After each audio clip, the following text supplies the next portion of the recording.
He honore he karoria ki te atua, he mongoronga ki te whenua, he whakaro pai ki ngā tangata katoa.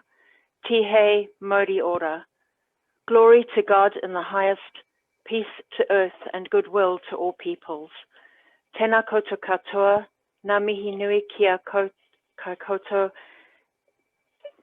and thank you for the welcome, Sister Julianne. I bring greetings from the Pacific and the land of the long white cloud. I'm from Aotearoa, New Zealand, and work for Caritas. There are over 160 Caritas organizations around the world who work on humanitarian and development issues, and 6 of those organizations are in the Oceania region. So today I am privileged to bring you some of the faces and voices of people from Oceania, people who have played very little part in contributing to the environmental crises we are now facing, but are paying a very heavy price for the behavior and lifestyles of people in other parts of the world.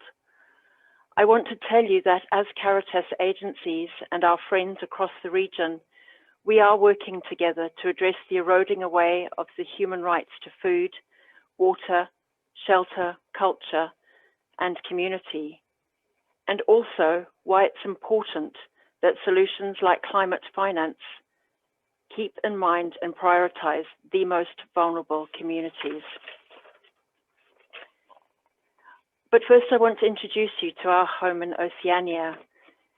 St. Pope John Paul II said when he visited the Pacific in 1986 that it is a part of the world which seems to be a kind of paradise, unsurpassed in natural beauty.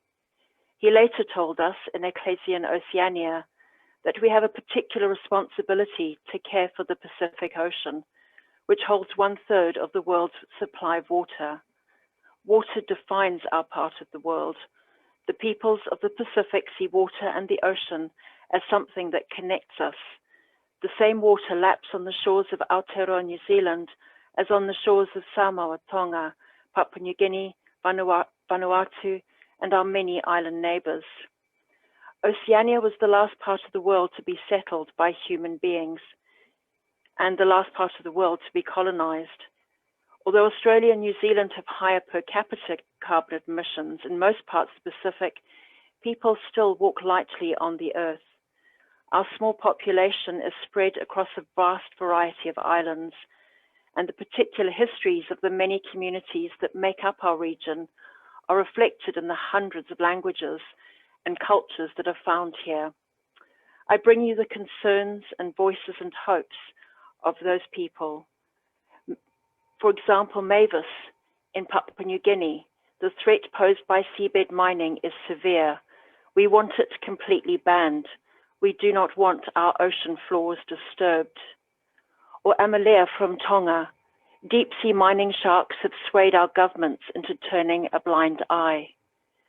Whilst Bishop Paul Mayer of Caritas says we should be able to live on our atolls without being forced to move by environmental issues. And Kirsty from Australia saying we're encouraging our government to make a significant proportion of aid accessible for community-led adaptation. As a region, together, since 2014, we have been researching the state of the environment. In 2014, we released our first report, Small Yet Strong, Voices from Oceania on the Environment, on the Feast of St. Francis of Assisi. Our title drew from our new Pope's words on Evangelii Gaudium, small yet strong, all of us as Christians are called to watch over and protect the fragile world in which we live and all its peoples.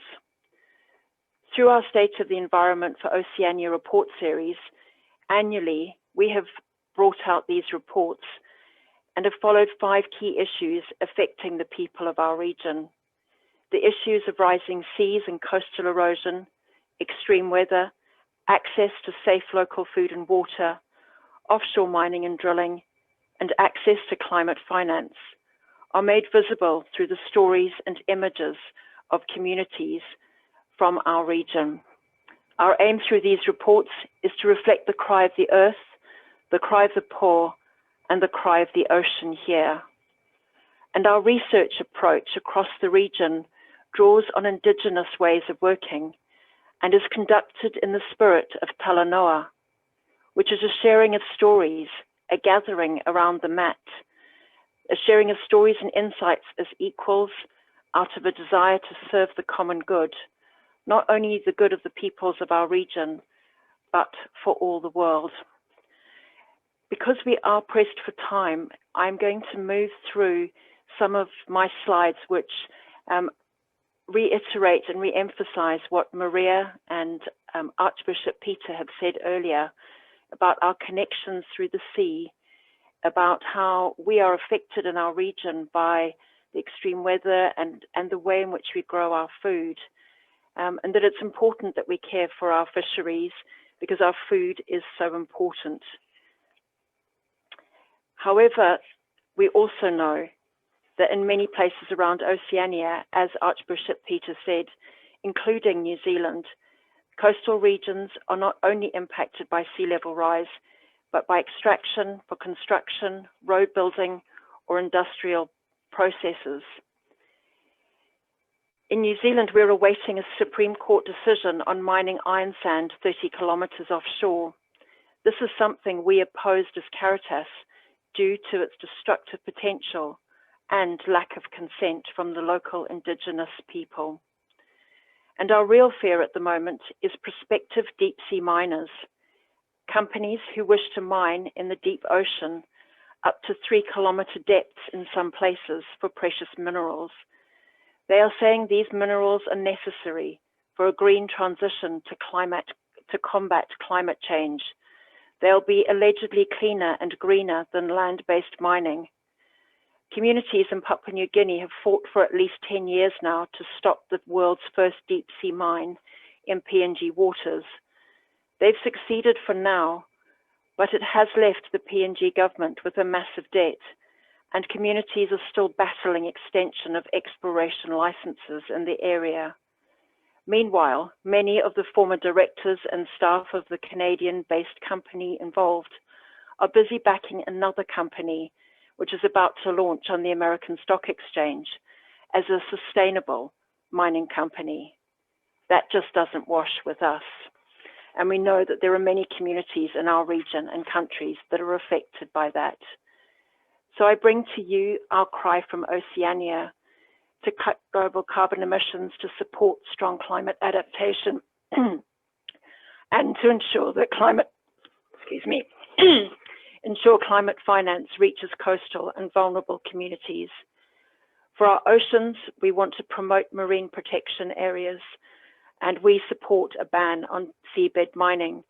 And we ask all peoples who know about this to also call for that ban on seabed mining.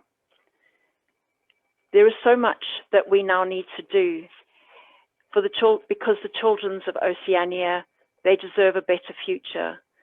The peoples of the Pacific are living right now with the impact of extreme weather, coastal erosion, loss of food and water supplies, the potential for the loss of culture, language, education, and healthy lives. Our children deserve the right to thrive, to live well. We must listen to their hopes and their dreams, for those who may need to migrate, for those who may seek refuge from the storms of our region. And together, we must work for intergenerational justice. As a region, we're calling for that because it is the hope for our children, and that we must have the solidarity and respect for each person, crafted and born in the image and likeness of our Creator God.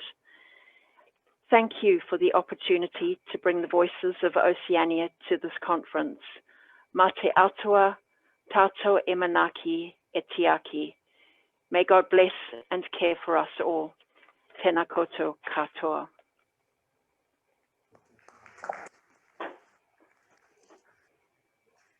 Thank you very much, Julianne, for your concise overview of the peoples and the needs of the region of Oceania. Certainly very close to my heart.